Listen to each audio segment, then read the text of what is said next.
What's good, YouTube and Twitch? We're live to both with our special guest, Yugi-tuber of the day. Who would have guessed? Blade YGO. If you come into live streams, he's often a part, and I'm glad to have you here. We're going to have a bit of a podcast-like discussion, so a longer one today while I continue to get through some visuals for you guys, aka the past, the bulk. Maybe some awesome different topics will come from this itself. But first off, Blade, we've got a discussion we've both heard of from stream, wanted us to get into. What is that topic? It's Rising Rampage. So basically, we want to go over Rising Rampage and talk about, like, I guess the potential of Rising Rampage. I know, corny. That's a series. We'll steal another video title. Is Rising Rampage worth it? Oh man, that's also another one. Yeah, look, I just made 2 videos into one. I saved you all time, even though this is going to be a long video. So, to go with the first, this is my personal feeling on Rising Rampage. I feel like it has a ton of potential, but it's not worth it now. Look at that, 2-in-1. So, oh man. Code of the Duelist took a long time to get good, kid. Trickstars immediately were kind of a rogue deck, but it took till Sky Striker Trickstar for it to take over the meta. And then Goki later with Gumblar, Wumblar, Firewall Loops became really good afterwards. But similarly feeling, it wasn't good out the gate. Firewall wasn't worth much. Reincarnation wasn't worth much, and they went up later. So I have a similar feeling here.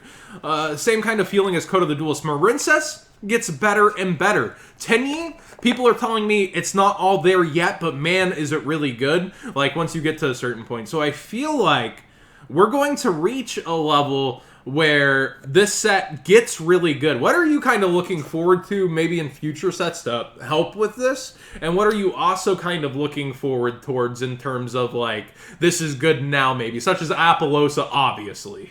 Yeah, so Apollosa is definitely, like, a card that is 100% going to see play over time. But, like, other stuff, I think, for example, the Marincess Link 2 is, there will be a deck that that breaks that card or something. Because it just, like, level 1500 or 1500 attack or lower water monster, special summon it. Oh, hey, we already have something like Swap Frog as an example of what could be good with it. Obviously, that's also good in Marincess. Now, like, with Marincess, I have a feeling that deck also is going to be really good.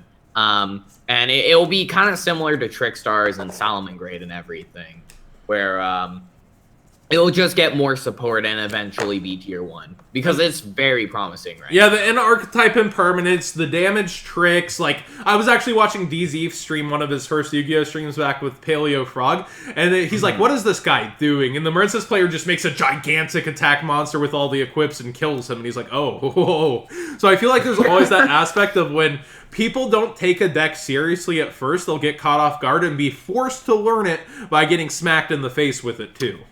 Yeah, agreed. Like, for example, like, just as an example with Marincess, we're getting new support in Chaos Impact, and that support is so good. Now, like, the only thing they really need right now is a way to search the trap and less reliance on their normal summon.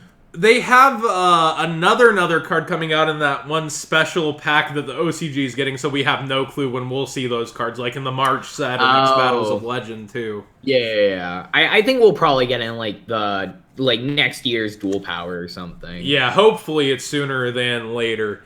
But, yeah, you know, we can never tell. Now, is it worth it? I think because of the similarity to Code of the Duelist that a lot of people aren't seeing. A lot of people are sleeping on it. It will currently go down in value for a lot of the cards, especially because of how top-heavy it is, because of Prismatic Secrets, alongside Apollosa being an expensive secret rare itself. So I think you'll see a fallout of values, especially around the special editions. That's when a set usually finds its final coolant point before things go up, and that'll be the perfect time to be picking up what you want from the set, rather than, like, you know, sleeping and waiting even longer. I think that'll be the point you only have to blame yourself on not getting cards.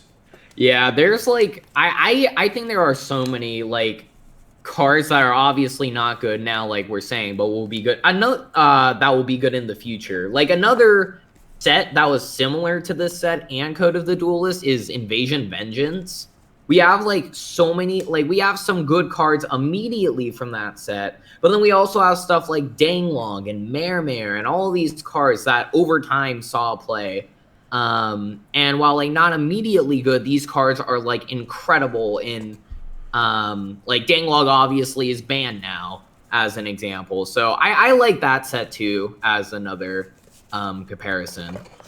Yeah, I think that there's just, I don't know, this overall community feel that, like, Rising Rampage was trash the moment we saw, like, the TCG exclusives weren't Time Thieves. I feel like people get set in the way. If it's not Time Thieves, I'm angry! And to me, it's like, yo, Time Thieves, like, skipped time. I have a whole theory on Time Thieves. So it's a podcast. Let's get into it. I think Time Thieves are going to be different support for different summoning mechanics because they skip around time. So I think there's going to be synchro support from Time Thieves. I don't think it's going to continue on all Xyz. I don't think you're going to get, like, a better redoer or more Xyz support. I think they're going to skip to synchros, fusions, even pendulum for you pendulum haters, and maybe even links. So I think it's going to be randomly play support skipping through time. And that's kind of the gimmick. So I don't think we're getting screwed by not getting Time Thieves. I don't think it's going to continue its own line and be a coherent archetype. There may be interlocking pieces, but I think they're going to skip around different mechanics personally. Again, that's just a theory, a Yu-Gi-Oh! Theory. But the whole point of that rant was, people wanted Time Thieves real bad, and the moment the exclusives weren't Time Thief, they went, Baby Rage, I'm so mad! And yeah, that's, I guess, a reaction. Yeah, I was excited about them too, but I'm not disappointed to not see them. The TCG archetype, you changed your title on that video 3 times. I saw that. Oh, Out the gate, it sucks. It's not complete. It's not anywhere near, but it has exciting, like, mechanics. But we see plenty of exciting mechanic decks fail in terms of competitive viability. Like, Magical Muskets still only have their one top, and it's a UDS under an exceptional duelist at Deception. You see decks like, what else? Weather Painters, very exciting in terms of a stun deck, really cool in how they're built. They're just not doing it. You see, how about one that got support this set as a tie in the Rising Rampage? Witchcrafters, doing absolutely nothing despite having insanely unique mechanics. Yeah, I think just real quick, going back to the Time Thief example, I agree. I think they'll get support. Like, there's a reason. I assume that it was only one set so far, you see what I'm saying. Like, they wouldn't just put Time Thieves in one set and leave it at that.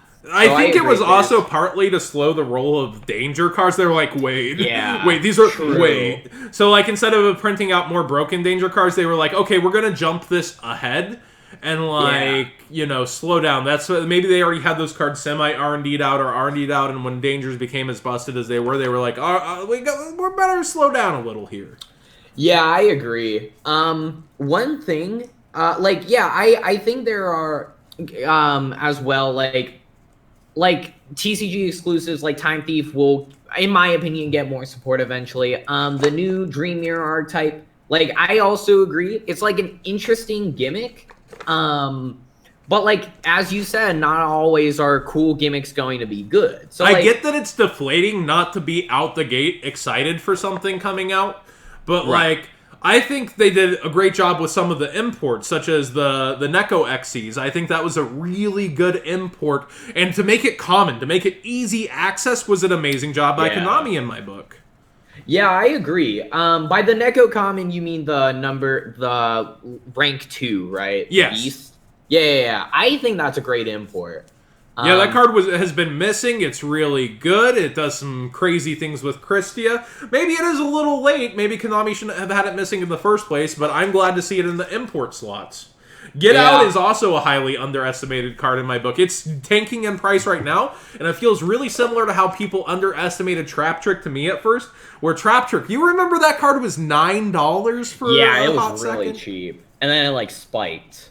Yeah, it spiked to 18 and fell back to 12 even once. So it's like, it had an initial, like, oh man, this card is good, and then wait, okay, it's okay. And then like, oh wait, this is really good. Like, I feel like people are sleeping a little on Get Out. Get Out is incredibly good. Like, I'm shocked it's as cheap as it is. It's a power creep version of Forbidden Apocrypha. Yeah, exactly. It's like, it's just so, like, that card inherently will have a format where it's really good. Like, if we go back to a trap-heavy format at any point, and, like, for example, if Marine Cess becomes top tier, I think that's a perfect example of a deck where Get Out would be really good against.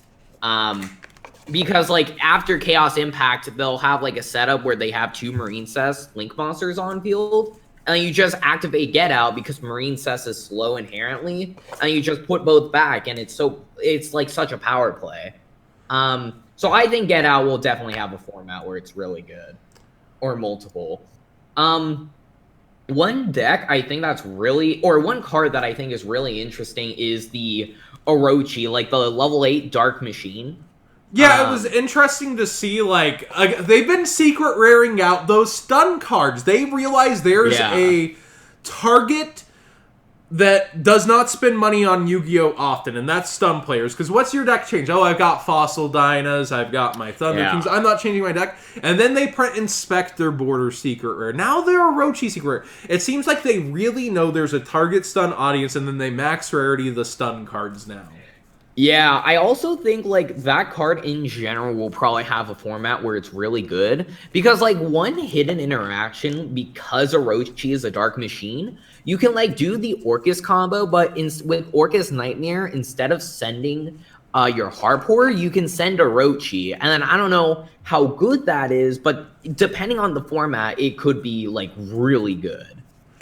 I think it's an insanely high potential card as well. It just seems like one of those cards that when you read it printed in a vacuum, this is nice.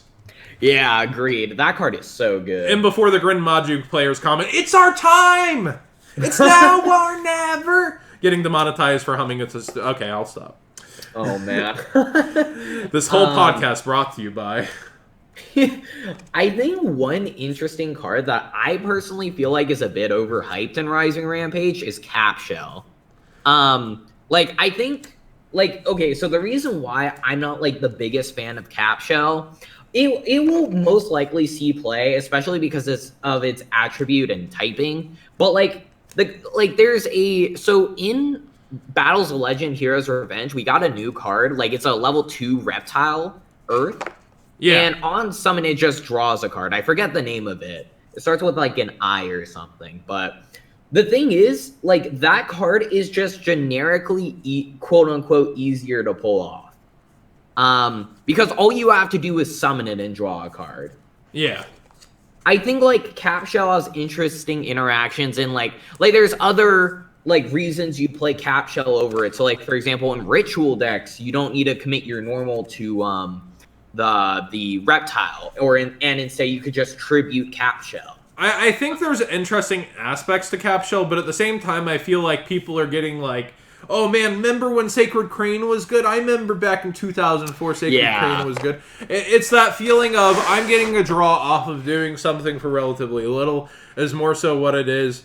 And is he a once per turn clause? Hard once per turn, right? Yeah, he's a hard once per turn. Yeah, clause. So there's not really loopability with him in order to abuse him is where I see the stop of his potential in modern Yu-Gi-Oh! Yeah, I think Capshell, like, I agree. I think, like, there will probably be a format where it's decent, but, like, it's not, like, a card you just, like, have to have. Okay, chat, I just found 3 of a card to interrupt this podcast. I found 3 Doomdozer. Let me tell you youngins a story. There once used to be a Demise deck, and I'm not talking card of Demise, where you played Advanced Ritual Art. And did you know that some kids today don't even know what Advanced Ritual Art is, or they only know about it because they played 30 Chaos Max decks? Demise is a ritual that blows up the entire field and was out before Judgment Dragon, and you would ARA insect monsters and summon the mighty Doomdozer with 2800 attack. That's all from Old John for now. Back to this podcast. Oh, that's pretty cool, though. Yeah, I just ran into Yatagarasu. That's a whole nother can of worms. Doomdozer, like, okay, one thing I want to say, insects have been getting some cooler cards recently. They really have. Yeah, like the Goki Pole card is really strong. I think Resonance Insect is so good. It just like hasn't found a way to be broken yet. Because like that card, like if you use like the Insector link to equip Resonance Insect, you link with the Insector link, and then Resonance Insect will add the Doom Dozer, and then Doom Dozer can banish the Resonance Insect, special the Doom Dozer, and then Resonance Insect can send Goki Pole to get a whatever at that point. It's pretty sick, I'm not gonna lie. Someone in chat just said it's almost like Blade is sitting across from you. What if I edit you into this video? Oh, that would be great. That would be hilarious. Oh, man. Oh, man. Somebody asked, what do you think about zombies in the future? I feel like zombies have the problem of they keep printing really good cards too late for zombies, but they keep making them generic instead of archetypal. Then you get to, like, Mayakishi is one of the first ones where I read them all, and I'm like, that's insane, but the restrictions limit them from a true endgame. So, like, I feel like they have to consider too many design flaws for generic zombie cards, or they'd have to hit a ton, and printing zombie archetypes nowadays, they just have to print restriction on the good archetypes they print for zombies. Yeah, it's really unfortunate. Like, that new level 1 Mayakashi from Dark Neostorm is incredible if it just didn't have the restrictions. Guys, out here thinking the 24-hour stream is a joke, look, I was serious when I said I need money for Billy Break to keep playing Yu-Gi-Oh! So you don't send me back to the bulk mines. It wasn't a joke. Please, your donations will be immortalized in this podcast if you donate during it. True. And you help John Moore not continue this life of picking bulk and running his fingers raw. Oh, man. Yeah, I think zombies are like... I like zombies, though. Like, Mizuki's still such a cool card. So transitioning from Rising Rampage into the meta, so I think we're both in consensus. It's not worth it now, but it's good to watch, and there's a time to pick it up after the special editions. Are we in agreement on that? Yeah, one card I just want to mention real quick. Okay. That Witchcrafter Secret Rare, I think people should pick that up sooner than later, because it's like a generic spellcaster card. That, like, if like, it basically says your opponent cannot target your Witchcraft or any spellcaster, or else one of your cards is going to be bounced. So what do you think that's good in currently, though? Well, not anything currently, but I like, so for example, in a deck like Spellbooks, when it was relevant, obviously, Golem would have been insane in that deck. Because, like, it's a spellcaster type control deck. And if your opponent, like, activates, like, Widow Anchor, for example, to attempt to steal, then the Witchcrafter comes to the field and is another spellcaster body. See, here's my problem with the card. You're mentioning it's, like, generic and for spellcasters, but I think you're eyeing it rather than market potential. Like, you're eyeing it for its playability potential, and it needs another aspect. So you're racing versus... and I know this is a while off. You're racing versus the 2019 Megatons for an archetype like that to play within meta gameplay versus its price point. Right. It's not like Trap Trick, where it's truly generic with any purple card. You're talking spellcasters only. Yeah, no, like, Golem won't be good immediately, but I'm sure there will be, like, at some point that card's going to be really and that's what I'm saying. For investment value, though, you're saying pick it up sooner than later. I'm saying... you gotta have something to go with that. Otherwise, I'd still consider the the Megatons are in 2019, and you have the special editions here bottoming out its price probably. Yeah, that's fair. It'll definitely, like, go down, like probably to, like, $1 at some point. I don't think it'll be $1, Secret. She's a grill. Oh, but yeah, that's true. You know how us weebs are. Yeah. If she breathes. She's in my collection. Or I guess if she doesn't breathe, smile. I mean, does she breathe? She's a golem. Listen, if you believe in the heart of the card, she's breathing. Oh, man, I guess you're not wrong. Oh, yeah, we wanted to talk about the meta decks. Yeah, so what are you personally thinking you're heading forward with? So, like, okay, so there's, like, a few things... Like, are we just talking about, like, from a deck building standpoint, or just if you were to come to Fort Worth, which I hear you might be, what would you be opting to bring first? Okay, so so we have the Fire Fist and gadget stuff. And oh, speaking of the Fire Fist stuff, a big theory I have is like maybe Rekindling went to 3 specifically because of the Fire Fist. I agree with that theory, actually. It does feel like this set might have trouble selling. Let's do something. Yeah, I think if the Fire Fist stuff is like actually good and like there's enough fire monsters with 200 defense, I could see myself playing like if the deck is actually good, because I consider like Rekindling with the right targets one of the best cards in the game. And so obviously we have to see how the Fire Fist cards are. Like the Link is really good, but yeah, I'll have to see what the new support entails from there. But like from what we do know, if I'm going to like a regional, I just play Danger Thunder because I don't expect like enough people. There would be enough rogue to where I don't expect to be facing like a few mirror matches, maybe like 1 or 2 or something. Yeah, Danger Thunder's what I've been playing in all my streams, and I'd still stick to it. Nice, a first set LOB Hain. That is a yeah. Danger Thunder is really good still. Like it's so good, but I think I would probably like the Crusadia version / Danger Crusadia has some problems with drone lock. But only fearing one hand trap is not a reason to stop playing a deck.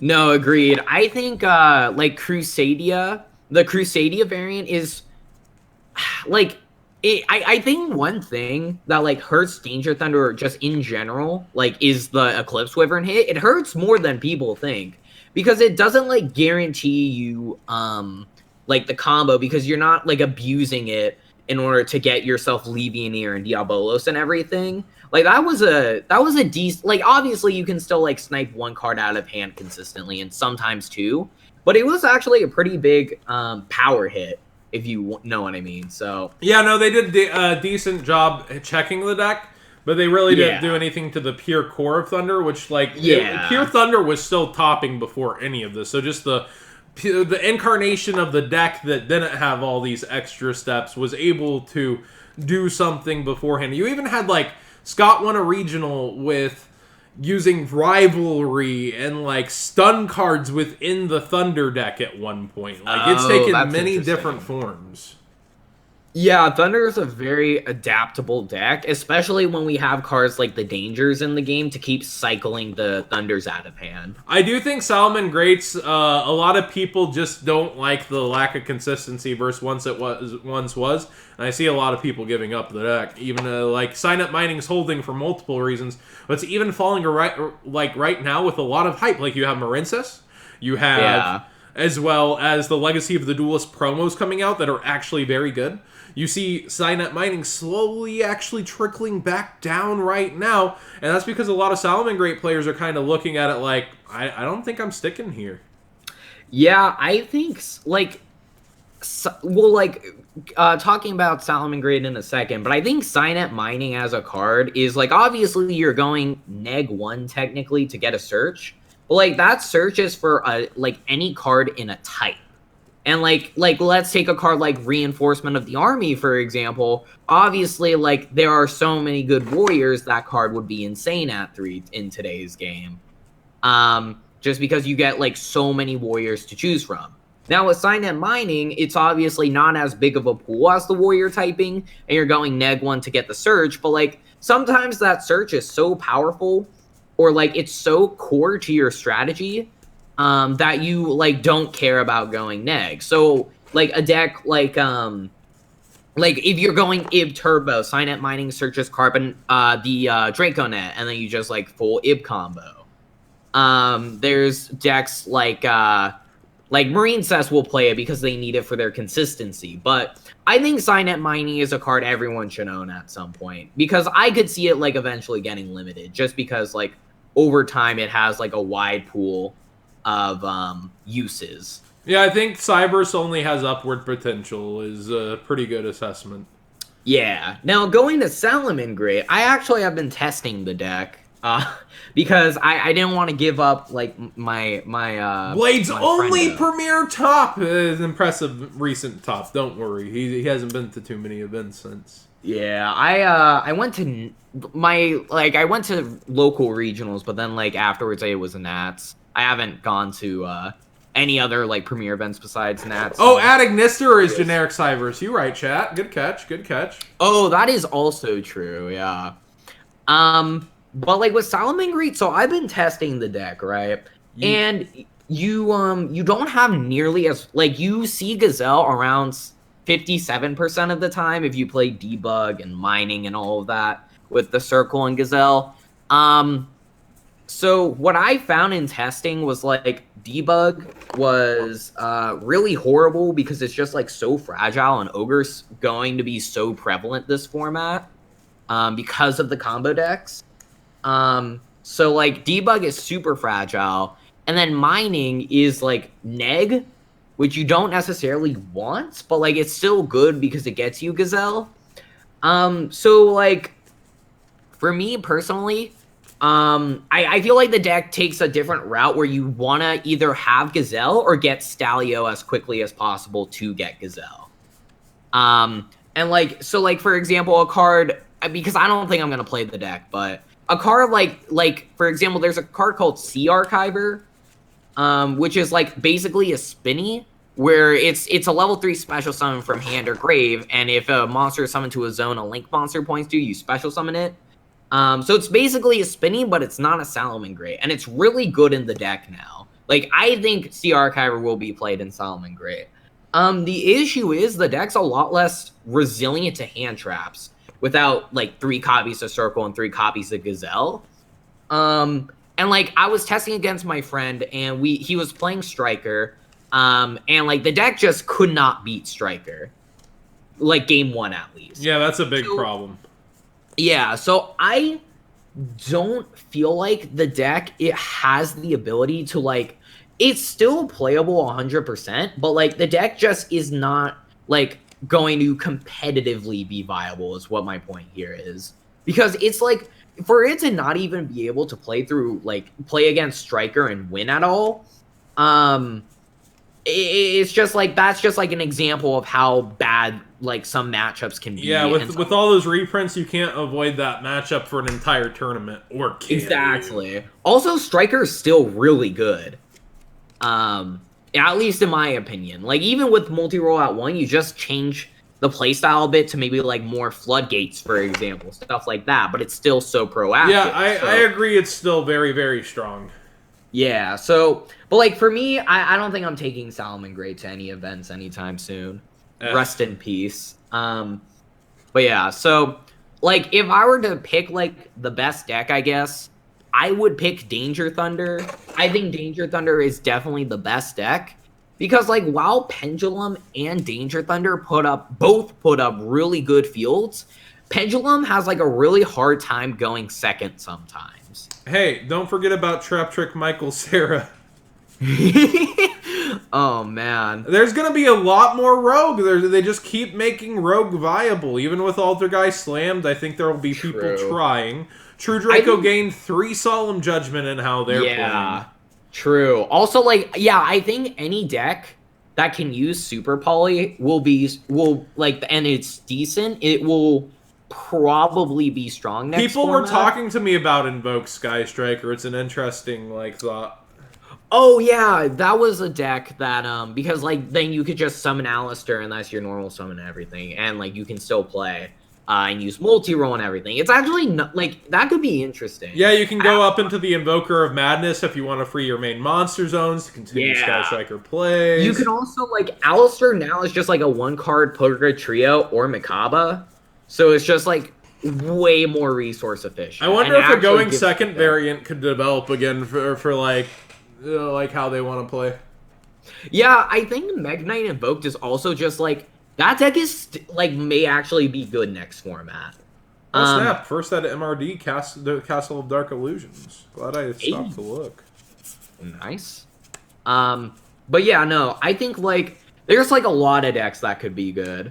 Like a deck like Meg Knight Invokes, shockingly, is really good because they just have like for combo decks against combo decks at least, they have so many hand traps and like they can main Gamma, Ogre, Ash, stuff like that. So like my friend's been playing it and it's pretty good. So yeah, I think a lot of people like to do when testing is I'm gonna practice my turn 1 boards without any interruptions and see what my deck can do, quote unquote, consistently. But they're not testing for when that one hand trap is going to interrupt them and how much it will do.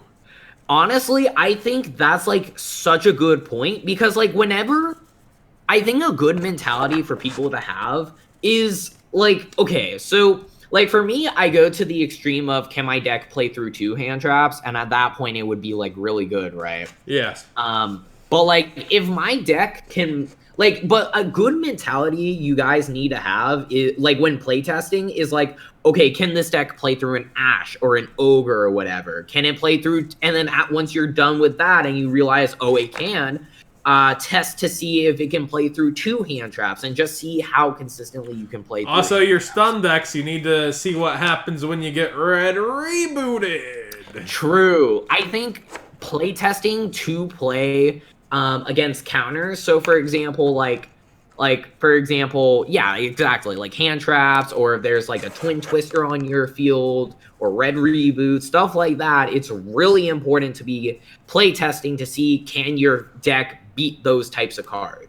Another thing that's really cool, just like a good mentality I've been developing, is like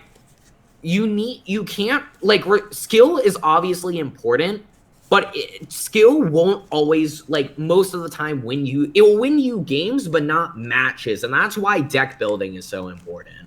It's an important aspect, yes.